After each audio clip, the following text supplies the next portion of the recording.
Itamaraju é um município do estado da Bahia, no Brasil. A cidade, que já foi a maior potência econômica regional por causa do auge do cacau nos anos 1970, 1980 e 1990, possui uma população estimada em 67.128 habitantes em seus 2.580 km² de área. Emancipou-se em 5 de outubro de 1961, desmembrado do município de Prado. Itamaraju possui o quarto maior centro comercial do extremo sul da Bahia, com um comércio forte e sólido, e tem o que há de melhor em gente, um povo amigo e hospitaleiro. Promove até os anos atuais a maior festa regional de São João, mantendo a sua tradição junina de origem. Itamaraju é uma palavra oriunda da língua tupi, significa pedra das árvores do Jucuruçu.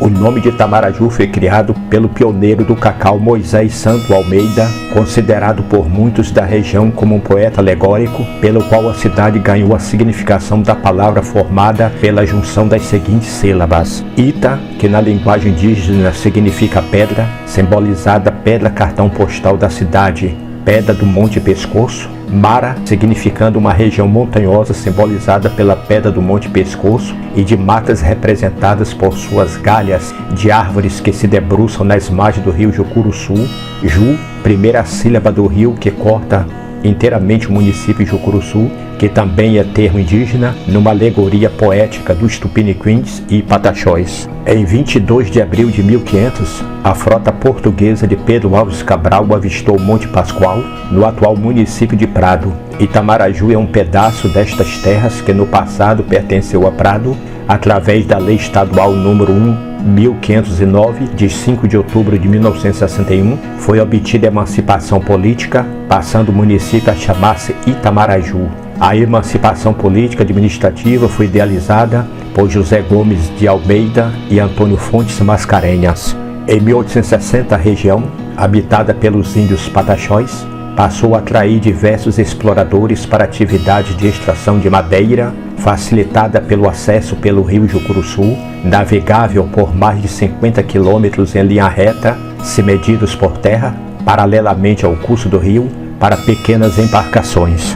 Por volta de 1895, a atual cidade de Itamaraju nascia de um povoado denominado Dois Irmãos, em louvor aos santos padroeiros Cosme e Damião. Durante a Guerra do Paraguai, ali se esconderam alguns desertores, levando a localidade a receber o topônimo de Escondido. Tinha uma pequena rua tortuosa, atual 5 de outubro, com menos de 150 casas, inclusive barracos, na sua maioria construídos de taipas, cobertas com telhas de tabica, palha, de tijolos e telhas de barro.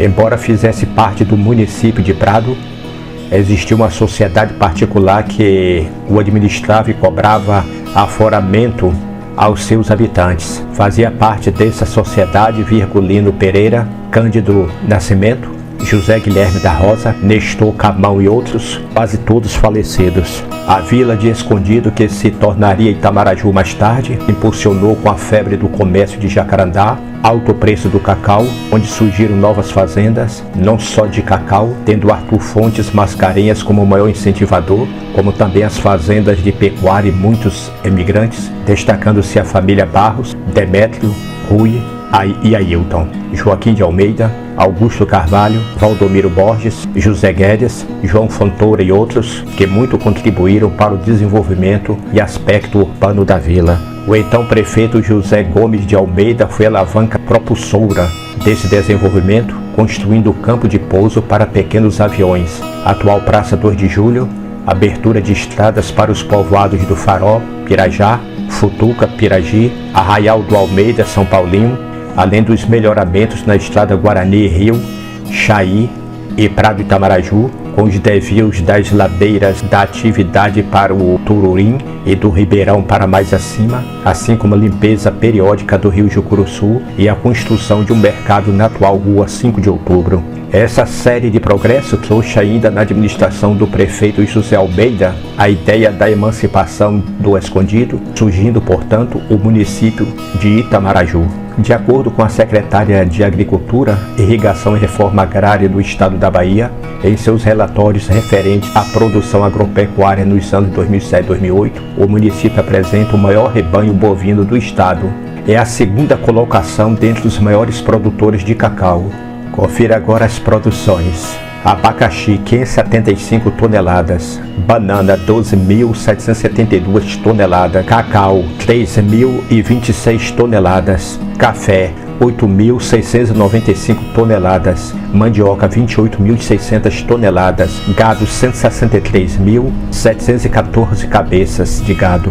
Segundo a Agência de Defesa Agropecuária da Bahia, ADAB, o município de Itamaraju possuía em 2014 o maior rebanho bovino da Bahia, com 185.101 cabeças de gado.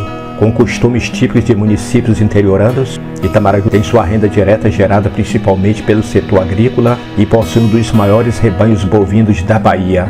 O município é um dos maiores produtores de café no estado e tem na Café Norte a principal empresa responsável por este cultivo, empresa esta a maior produtora mundial da variedade Conilon Robusta. Seu principal ponto turístico é o Monte do Pescoço, que é exposto até na bandeira do município. Itamaraju possui a missão histórica de ser a cidade guardiã do Monte Pascoal, primeira porção continental brasileira avistado por Pedro Álvares Cabral.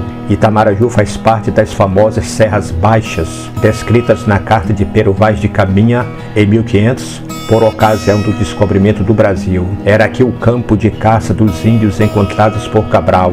Apesar de não ser muito divulgado, o município também faz parte da Costa das Baleias e tem, como datas festivas importantes, as festas juninas, a festa de Cosme e Damião, cavalgadas e etc.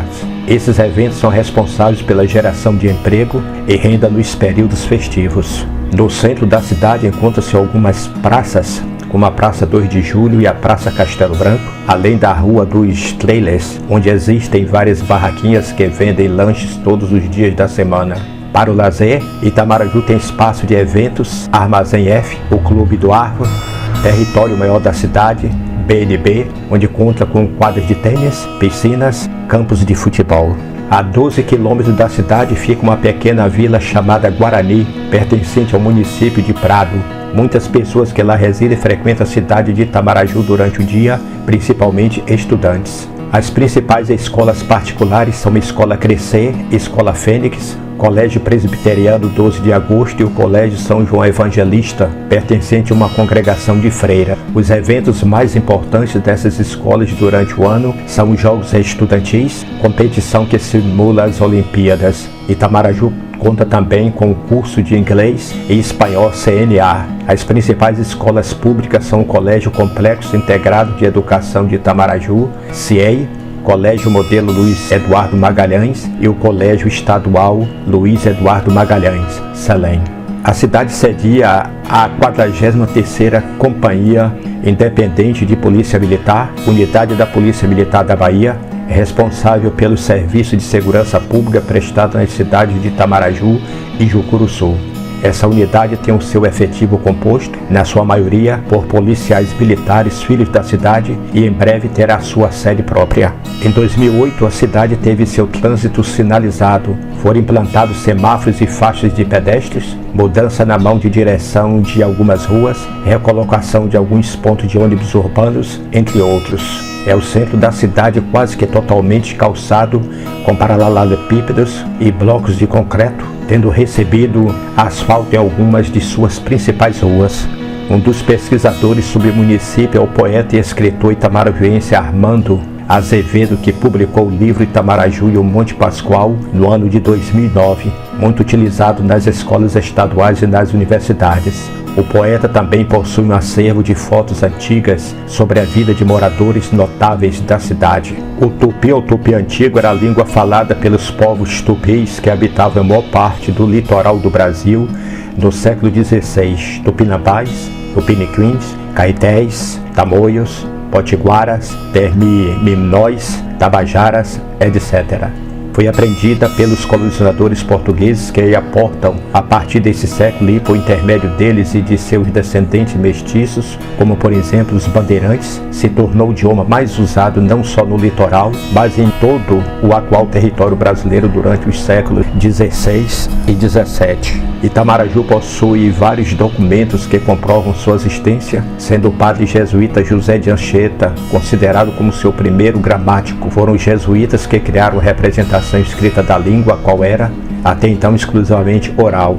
Anchieta não foi, porém, o primeiro jesuíta a aprender a língua nativa. O padre basco João de Azipicueta Navarro compôs os primeiros hinos religiosos em suas pregações aos indígenas. Nos séculos XVI e XVIII, era chamado pelos portugueses de língua brasílica. Por ser o idioma mais usado no Brasil, a expressão língua tupi somente se generalizou a partir do século XIX. Os europeus que iam viver no Brasil, bem como os escravos africanos que eram trazidos para o país, aprendiam e falavam no seu dia a dia usando o português apenas nas suas relações com a coroa portuguesa. Teve sua gramática estudada pelos jesuítas, os quais a utilizavam como instrumento de catequese. Deixou de ser falada no final do século XVII, quando foi suplantada pela língua geral.